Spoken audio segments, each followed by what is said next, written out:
Bonjour à tous, bienvenue dans cette nouvelle vidéo. Courte vidéo pour vous parler de manga et de comics. Vous ne le savez peut-être pas, mais je suis un grand fan de comics et de manga depuis longtemps. J'ai eu le temps de bien analyser les deux genres, et donc je voulais donner mon avis concernant les différences fondamentales. Il y en a bien sûr d'autres, mais selon moi ce sont les plus importantes. Premièrement, les comics sont très cosmopolites. On y voit des héros de toutes couleurs et de toutes origines. Beaucoup de mélanges également. Tandis que les mangas sont très identitaires, et lorsqu'il y a des étrangers, ils sont clairement identifiés comme étrangers.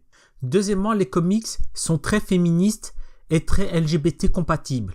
De plus en plus d'héros féminines, comme Supergirl, Wonder Woman, mais surtout de plus en plus de propos féministes et pro-LGBT.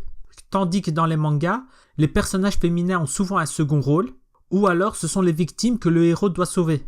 Et la plus grande différence, la différence fondamentale selon moi entre les comics et les mangas, est qu'en règle générale, les héros de comics n'ont rien fait pour obtenir leur pouvoir. Ce sont la plupart du temps des extraterrestres, des mutants ou alors des expériences scientifiques qui ont mal tourné. Ils ont obtenu leur pouvoir comme ça, ils n'ont rien fait pour les avoir et ils s'entraînent très peu. Je pense notamment à Superman, Spider-Man, Hulk, etc. Ceci est à l'extrême opposé des mangas. La plupart des héros commencent très bas et à force de travail finissent tout en haut.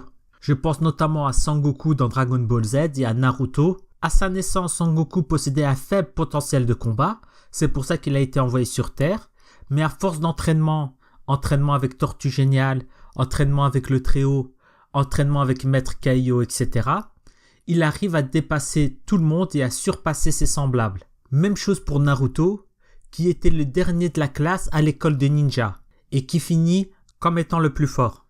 Les mangas font la promotion du travail, de l'effort, du dépassement de soi. À force de travail, on peut dépasser sa condition. C'est le message le plus important des mangas. Tandis que les comics, ils sont forts, c'est comme ça. Ils ont obtenu des pouvoirs et ce sont les plus forts. Ils n'ont rien fait pour les obtenir. Il y a bien sûr des exceptions, comme par exemple Batman. Mais Batman, c'est un milliardaire. C'est pas Monsieur Tout-le-Monde. Voilà, donc c'était une courte réflexion philosophique concernant les comics et les mangas.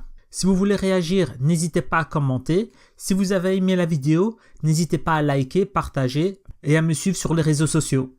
Merci et bonne année 2019.